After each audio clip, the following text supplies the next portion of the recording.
नमस्कार। सभी बड़े बुज़ुर्गों, सभी अभिभावकों, सभी माताओं और बहनों को मेरा सादर प्रणाम। मैं अरविंद किशोर फिर से एक बार आप लोगों के सामने बिहार और देश की स्थिति के बारे में कुछ चर्चा करते हुए, बिहार में सरकार बदली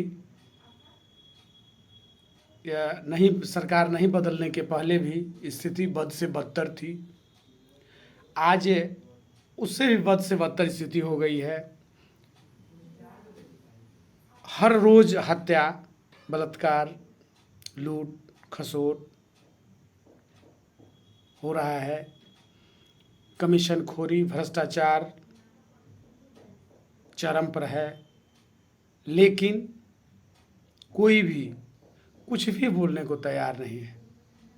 आखिर ऐसी कौन सी मजबूरी है हमारे जितने न जनप्रतिनिधि हैं, चाहे कि किसी भी दल के हों, किसी भी जाति धर्म से आते हों, किसी भी दल से आते हों, कोई भी कुछ भी बोलने को तैयार नहीं है। सिर्फ केवल सभी लोग सत्ता के नशे में चूर हो चुके हैं और आमजन हताश, निराश और परेशान दिख रही है। लेकिन इसकी चिंता किसी को भी नहीं है। सब चीज़ राम भरोसे, हर जगह जनता को बरगलाने का काम हो रहा है। और जब अपने हित की बात होती है, नेताओं के हित की बात होती है, उस समय सभी लोग अपने वेतन और भत्ते के लिए इकट्ठा हो जाते हैं। किसी को जनता की परवाह नहीं होती। वेतन, पेंशन और भत्ते में खूब शानदार बढ़ोतरी हो गई, लेकिन जितने भी सरकार के रिटायर्ड कर्मचारी हैं, उनको बुढ़ापे का सहारा पेंशन होता है, वह सब नहीं मिलेगा। लेकिन इन लोगों को 2-2, 3-3, 4-4 पेंशन जरूर मिलेगा। मैं सभी आमजनों से, खासकर युवा वर्ग से, जो अपने रास्ते से भटक गए हैं, अपने वर्तमान और भविष्य की चिंता किए बिना, मैं उनसे हाथ जोड़ करके आग्रह कर रहा हूं कि आप लोग अपने वर्तमान और भविष्य की चिंता कीजिए और सरकार की गलत नीतियों का विरोध कीजिए। और जब भी समय आता है चुनाव का, तो हम लोग ऊंच नीच, जाति धर्म के फेरे में पड़ करके इन लोगों को वोट दे देते हैं। और जब हमारी बारी आती है तो ये लोग हमको भूल जाते हैं और अपने स्वार्थ में सभी लोग इकट्ठा होकर के एक साथ मेज थपथपा करके सर्वसम्मति से सब पास कर देते हैं। इसलिए हम लोग भी सभी जात पात, ऊंच नीच से ऊपर उठ करके हम भी इससे सबक लेकर के हम लोग भी एक ऐसा काम करें जो सुंदर समाज, सुंदर बिहार और सुंदर देश का निर्माण हो सके। जय हिंद, जय भारत, जय बिहार, जय युवा, जय समाज। नमस्कार। सभी बड़े बुज़ुर्गों, सभी अभिभावकों, सभी माताओं और बहनों को मेरा सादर प्रणाम। मैं अरविंद किशोर फिर से एक बार आप लोगों के सामने बिहार और देश की स्थिति के बारे में कुछ चर्चा करते हुए, बिहार में सरकार बदली या नहीं, सरकार नहीं बदलने के पहले भी स्थिति बद से बदतर थी। आज उससे भी बद से बदतर स्थिति हो गई है।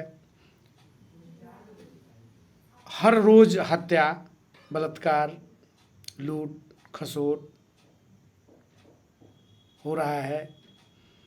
कमीशनखोरी, भ्रष्टाचार चरम पर है, लेकिन कोई भी कुछ भी बोलने को तैयार नहीं है।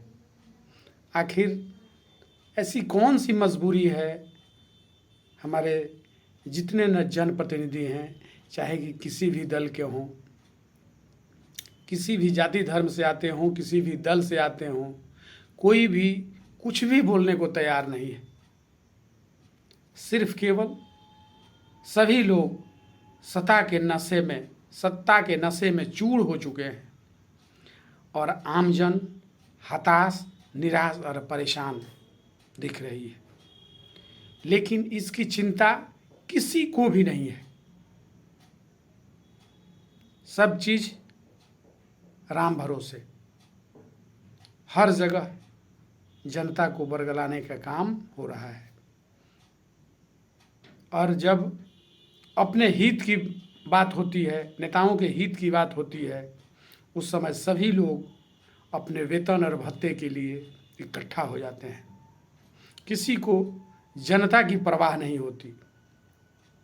वेतन, पेंशन और भत्ते में खूब शानदार बढ़ोतरी हो गई, लेकिन जितने भी सरकार के रिटायर्ड कर्मचारी हैं, उनको बुढ़ापे का सहारा पेंशन होता है, वह सब नहीं मिलेगा।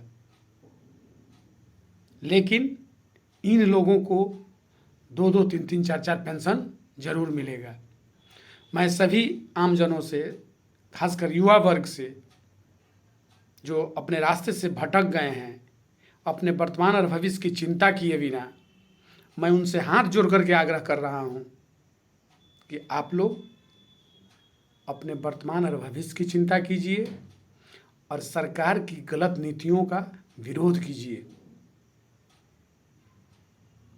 और जब भी समय आता है चुनाव का, तो हम लोग ऊंच नीच, जाति धर्म के फेरे में पड़ करके इन लोगों को वोट दे देते हैं।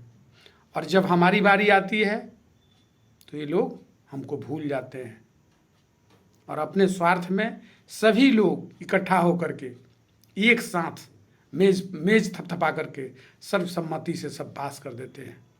इसलिए हम लोग भी सभी जात पात, ऊंच नीच से ऊपर उठ करके हम भी इससे सबक लेकर के हम लोग भी एक ऐसा काम करें जो सुंदर समाज, सुंदर बिहार और सुंदर देश का निर्माण हो सके। जय हिंद, जय भारत, जय बिहार, जय युवा, जय समाज।